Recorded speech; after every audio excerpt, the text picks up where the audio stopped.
Hello, welcome back to Terry-Ble T.V. This channel is your place to go to see some nerdy things and maybe get some ideas on how to show off your nerdy side. So my last video, I dabbled into Lego builds, as Lego is absolutely something that has been a part of my life since, well, forever. My idea was to get a couple sets, put them together, then develop a display to put them in. And since most of them will be Star Wars related, as too would be the display. I wanted to get some sets done so I would know just how big to make this display. Well, after that video, my mind started going, and I started developing the display in my head. And now, I'm just gonna go ahead and go right into it. And I'll tell you, ends up this is going to put a small check mark on something that I've wanted ever since I saw Star Wars for the very first time. There are many iconic places in the Star Wars universe. So many planets and scenery. The ideas truly are limitless. However, I had always wanted my bedroom to be recreating some specific scenes in Star Wars and have the same view as the interior of the Death Star.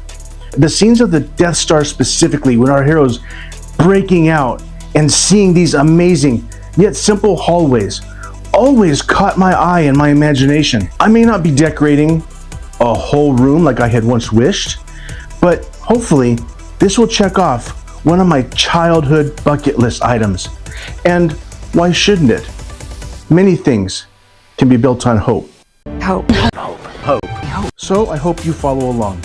And if you have ever had the same type of want that I did, maybe this can inspire you to create something to complement something on your childhood bucket list. And if you do, or if you don't, I ask if you consider liking and subscribing. It would really help me reach more people with my content, as I really wish to do. But now, let's go back. A long, long time ago, in a galaxy far, far away, as I attempt to recreate the hallways of the Death Star for my Lego display.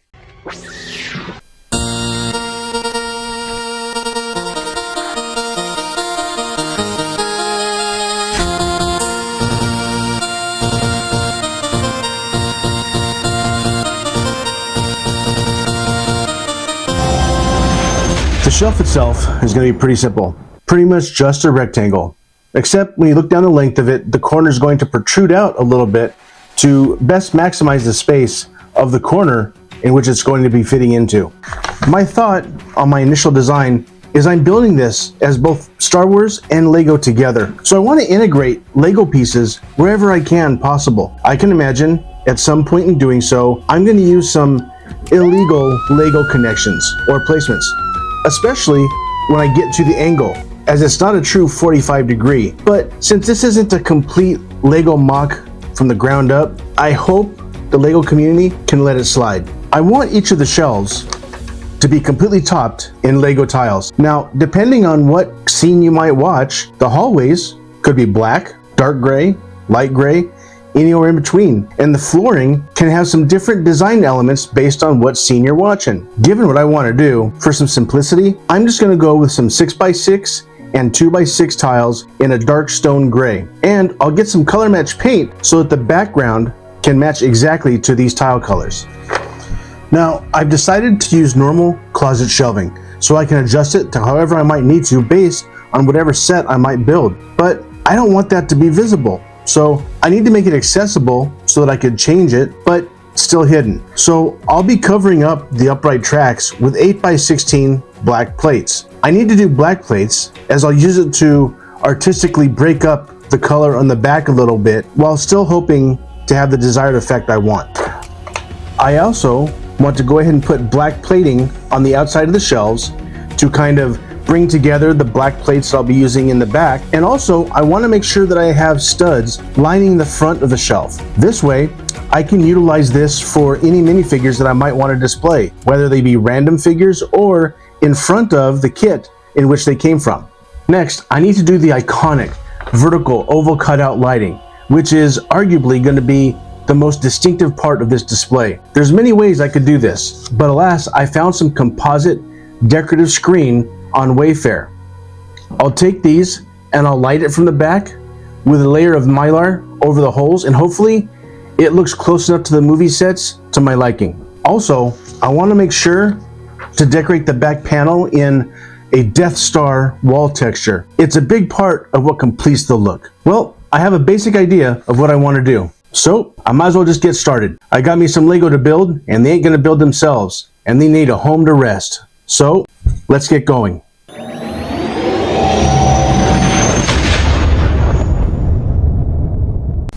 As always, you start with the bottom support, and I need to make sure it's level and exactly how high I need to make it.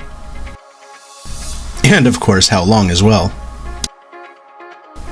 Now to start measuring for and cutting the lengths and the braces for the base of this display cabinet.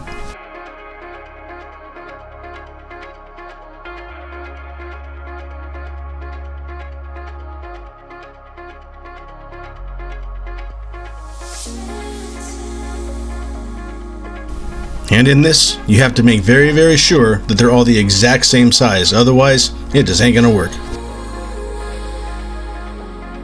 Now, clamp, glue, screw, and nail the main support structure. Now to block and build up the main skeleton of the base. Putting in the corner angle, making sure it fits exactly as it needs to.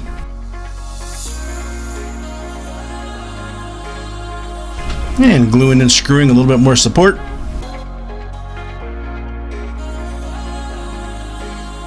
With the base done, I'll start cutting out the corners, as this needs to be the most exact, so we'll start here and work our way out. This is going to be for the bottom shelf and the very top.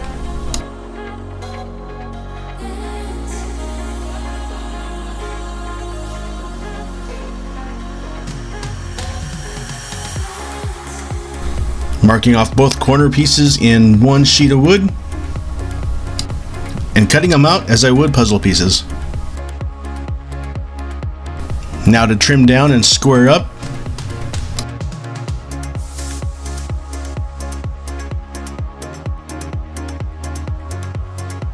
And making the final cuts.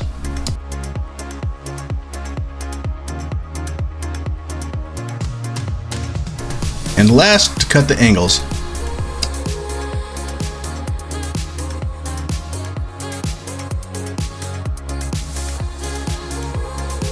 Now needing to measure and cut the lengths of the shelves. Again, for the top and the bottom.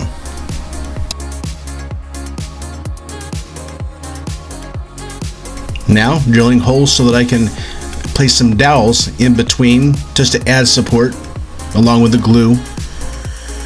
Using these marking inserts to know exactly where I need to drill the hole on the other side.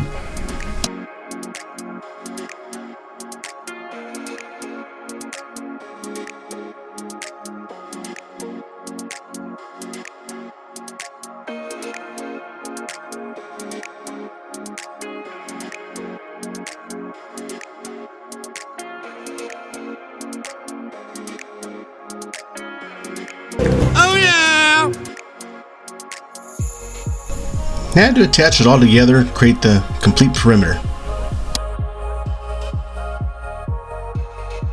It's pretty big now assembled, but now I get to attach the backing.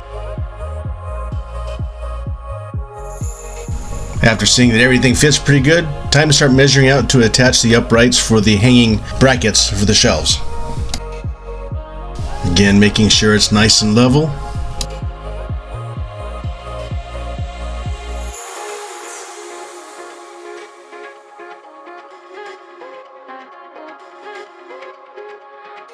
Making sure the level is staying. The levelness is really important when you have a long span of shelving in this way that has multiple bracket points. Now some vertical fairing strips to attach the front paneling to the display.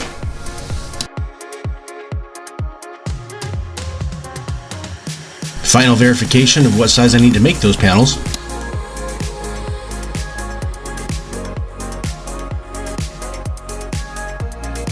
Confident in the bracket placement, I can now attach all of it completely with some joint connector cap nuts. Now to wire the base with lighting. Now time to start creating those iconic light drops in the back. Lego tile matched paint for the color. Sizing and cutting what ended up being 3 different size panels.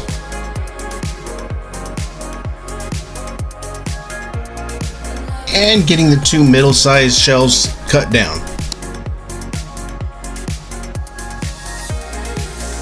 Now to glue on the Mylar backing and then the light strips.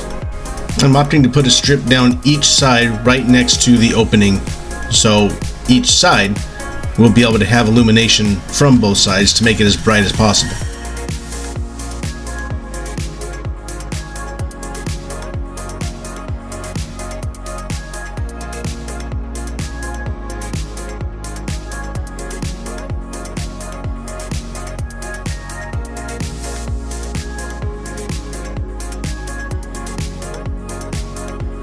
Success! Now to attach both the plain and lit panels.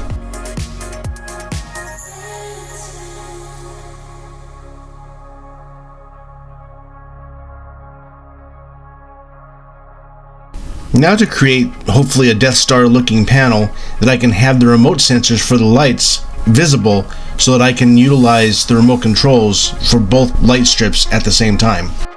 Unfortunately, the remote controls are a little bit too weak to place under the display, so they have to be up and in front and visible, so I need to work it into the decor.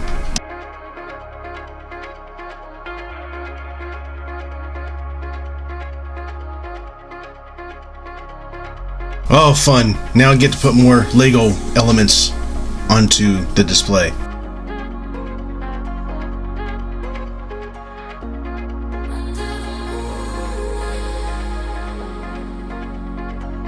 Now I can attach the edging for both the front tiles and the minifig stands.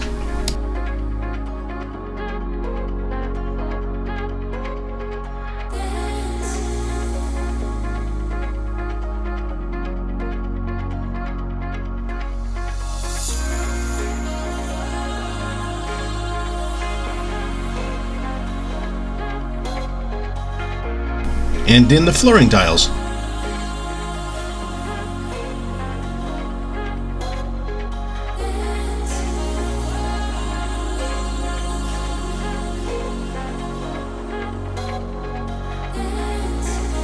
A lot of flooring tiles.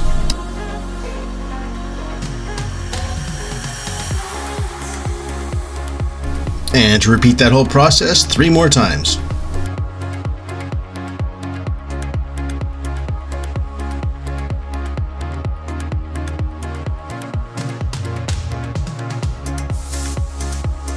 Put on some bad job hiding trim. Making another decorative panel.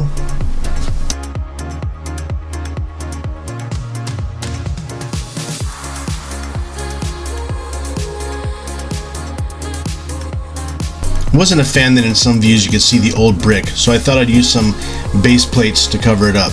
It afforded me the opportunity to add more Lego elements. Now the scariest part, hiding the brackets behind the Legos and being sure that it can come off when I want to adjust them. Shelving out the bottom hutch.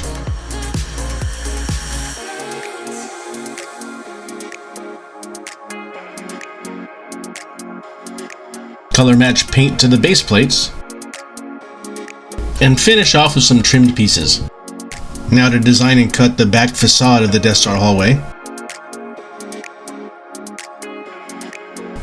Like a set designer, I'll just create the details out of random pieces found at Lowe's, some wood, and some Lego tiles.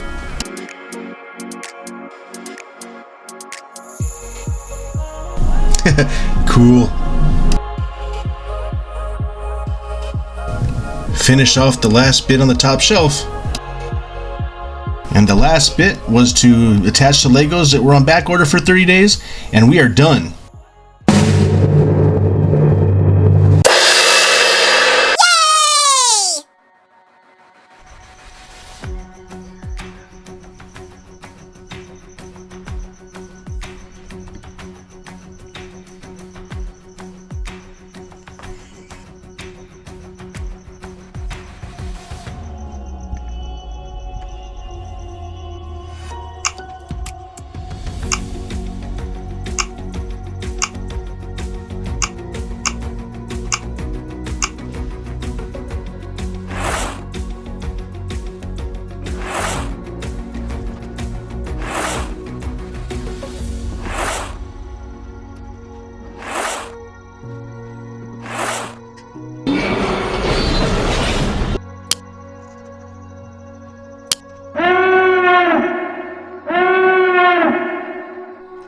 Well, here we have it.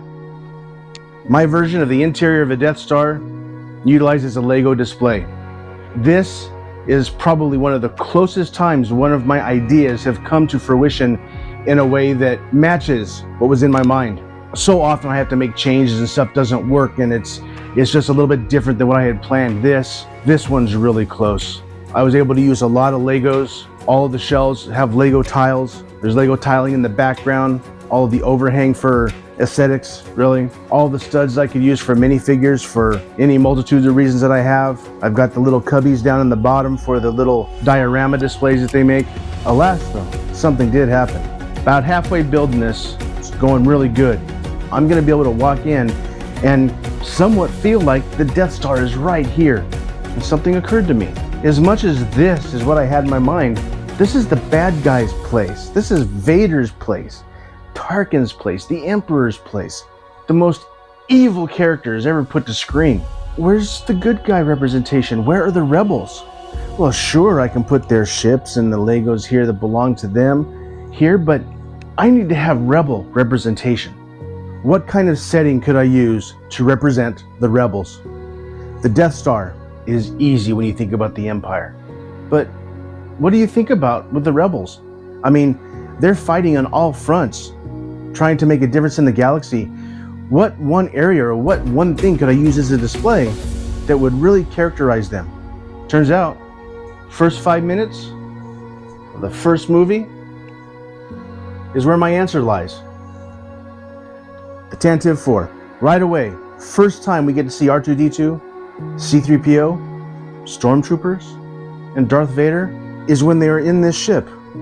The hallways, glossy white, clean, smooth, at least until the firefight began. But that hallway, it is also one of those things that is imprinted into my mind of I know exactly where we are when we see that hallway. So, part 2 of this video is going to be the continuation of this display into the Tantive 4 hallway. I'm going to have this L-shaped display encompassing both good and evil, rebels and empire. I'm very excited I got this idea, and I cannot wait to show it to you.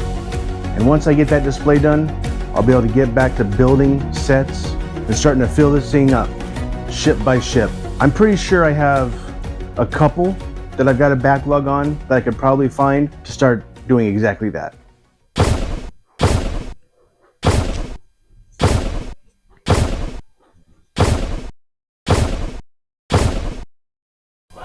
Well, looks like I found some, and I cannot wait to get building each and every one of these. I really enjoyed building this shelf. Can't wait to get them installed into it. But, as I said, got a whole nother section to build first, but I anticipate that will go fairly quickly now. I really hope you enjoyed this video, watching this come together, and I hope you loved it enough. You'll join me for the second part, and then join me for the builds. So, until then, just remember, you can figure out how to do anything in life that you want to. All you got to do is stare at it for a little while. Till next time.